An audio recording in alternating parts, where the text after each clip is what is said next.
Hello there, welcome back. Today I'm going to talk about The Big Heat, Fritz Lang's 1953 movie that was made for almost no money and is now viewed as a masterpiece.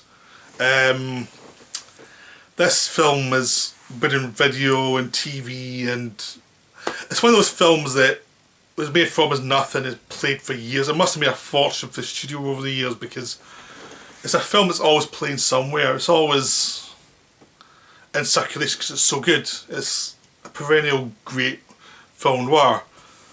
And the interesting thing is it stars Glenn Ford, who is one of the most boring actors usually in film, and in this one he's actually really good. It's almost like Fritz Lang beat the hell out of him to get a good performance. And yeah, it's one of Fritz Lang's later films. It was done near the end of his career. He'd done a lot of Hollywood movies by now, and he was kind of, this 53, I think he finished in 60, and he left Hollywood not long after this one. He did Beyond a Reasonable Doubt after this one. He did 2 Indian films and a Dr. Mabuse film when he went back to Germany, and then he retired after that. So this is one of his later films. Maybe there's another film in between, I don't know, but from my memory that's the way it happened. And it's one of his best films, so he didn't really, his last film, Dr. Mabuse, last film was still a really good film. So he didn't lose his abilities. They were always there. Sometimes producers, Lang himself was the worst enemy of him, because Lang had some weird, if you read Patrick McGillen's biography of him, you'll see he's his own worst enemy at times. But also, in Hollywood, he had unsympathetic producers, but he could have handled things better. But anyway, beyond that, I'll get onto that some other time. The actual film, The Big Heat, is wonderful. It's in black and white. It's 90 minutes long. It's a lean 90 minutes. It's always getting to the point. It's scene after scene. It's always furiously going along. Lee Marvin's the villain, and he's a great villain. He's just a horrific villain. So you see the villain side's well dealt with. The villain side's always like this force that's always there. So whenever Glenn Ford has to do anything, he's up against Lee Marvin basically as the threat. So it's sort of keeps the villainy always like omnipresent, you know. But it's about this cop who, Glenn Ford's character, he has to investigate the suicide of this other cop.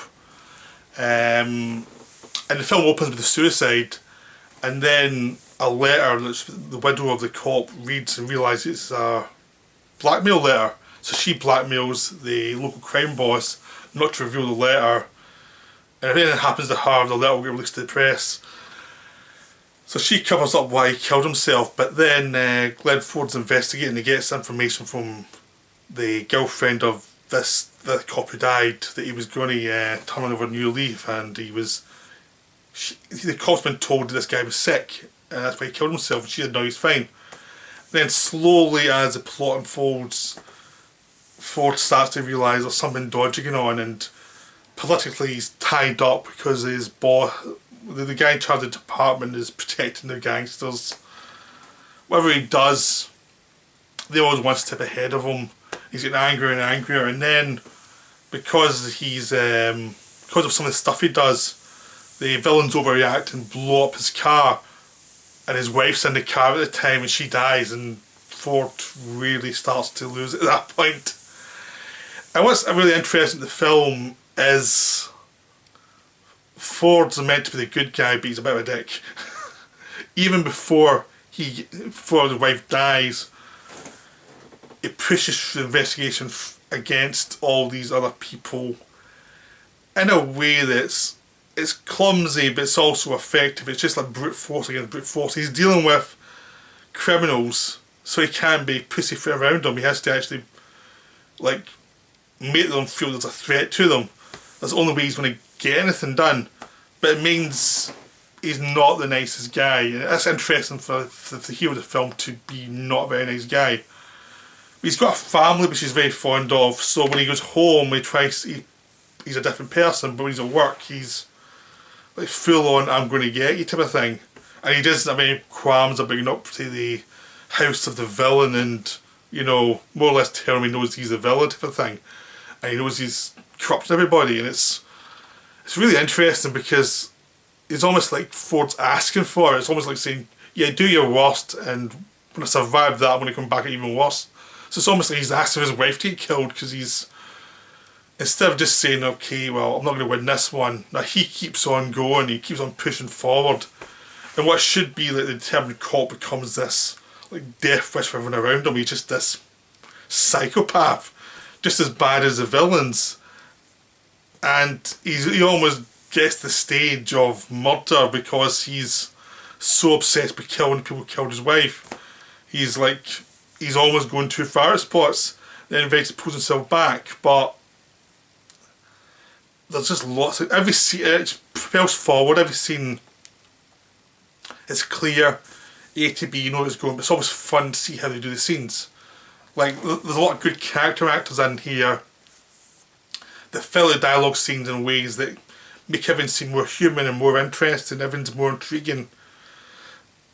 And basically every time Ford has a scene with somebody, they're the star of the scene, in a way. Because Ford's a bit more of a stolid actor, he's pushed more in this one to be meaner and nastier. But because he's not a dominating actor, every time he goes to a scene with someone else, they're the ones who are propelling the scene, because these are character actors who are dominating. So it creates this mix where there's this like explosive person ready to blow up against these people who are trying to con him. There's always this tension of when's he going to blow, when's he going to blow. And it just keeps it going all the time. But the best performances have all come by the supporting actors. The woman who plays Jeanette Nolan, who plays the widow of the dead cop, she was Orson Welles' Lady Macbeth in the Macbeth movie, and she's great. She's just so corrupt, it's hilarious. She's totally able for anybody who comes her way. Gloria Graham plays Lee Marvin's girlfriend, who's just this ditzy fun time girl who ends up starts to the sense that she knows something's wrong with her life, and she gets the wrong side of Marvin, who ends up throwing coffee in her face in a really horrific scene. Happens off screen, but even because the way it's shot, you can really feel it. It's like, it's more brutal than, actually seeing it. And then, because of that, everything unpacked for Marvin, because he creates an enemy that he's not able to deal with, and Glenn Ford manages to manipulate the situation for his own good.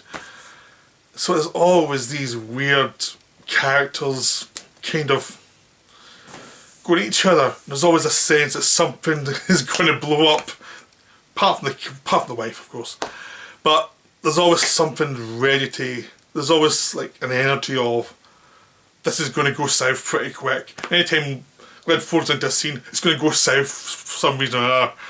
Like, he's just going to push everyone's buttons to create this kind of panic within them. It's almost like he's pushing them to self-destruct.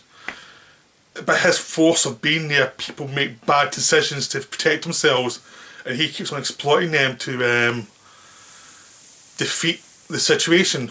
But it's more out of luck and how his exploitation of our characters creates the openings. It's not like he's a brilliant master plan. He just keeps on punching and pushing buttons to see what happens. So he's a brute force who creates our downfall because of the insecurities of these other characters. But yeah, it's great. I mean, Gloria Graham's amazing in it. Lee Marvin's terrific as this sort of sulky bully boy. He's trying to look as if he's, smooth, but he's really just a thug. And he can't contain himself when he's like, he's obviously damned to the first minute you see him. He's going to come out a bad end in this film, he is, but he's just, it's Lee Marvin. Even a young Lee Marvin's still better than most actors. I'm a Lee Marvin fan, but he's so good in this. He's so young and so much more expressive than he was when he was a bit older, when he was a bit more matured. He's just this animal, caged animal. And it's just a wonderful film. I would recommend it. It's beautiful. Indicator have a great release of it. You get commentary. You've got Tony Ray's talking about it. Scorsese talking about it. You've Michael Mann talking about it. Your excellent score. get a booklet. It's a beautiful package. It's a wonderful film. It's not my favourite Fritz Lang film though. I mean, there's plenty of others I like more than this, but it's definitely one of the top ones. And it's really something. The transfer and the indicator one's beautiful. The blacks and whites are all gorgeous. So I definitely say just get it before it sells out, because it's limited editions. So if you're watching this and you haven't bought it yet, buy it. It's worth owning. It's really good.